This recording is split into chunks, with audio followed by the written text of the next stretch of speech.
theatre యాజమాన్యానికి సంబంధించినటువంటి తప్పు అయితే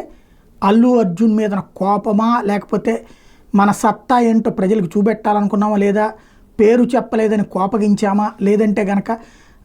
చట్టం తన పని తాను చేసుకుపోయిందా ఏది ఏమైనా సరే అల్లు అర్జున్ అరెస్ట్ ఆకస్మికంగా అరెస్ట్ కనీసం విచారణ కూడా చేయకుండా అరెస్ట్ అల్లు అర్జున్ వెర్షన్ కూడా తీసుకోకుండా అరెస్ట్ జరిగిపోయింది జైలుకి పంపించారు బెయిల్ మీద బయటకు వచ్చారు మధ్యంతర బెయిల్తో ఒక్క పూట కూడా ఉంచడానికి వీలేదని అతనికి బెయిల్ ఇచ్చారు అయితే ఆ బెయిల్ని క్యాన్సిల్ చేయమని చెప్పి అప్పీల్కి వెళ్తారన్నారు అది ప్రచారం జరిగింది కానీ కాలేదు ఈలోపు అల్లు అరవింద్ వెళ్ళి 2 చేతులు ఎత్తి దండం పెట్టి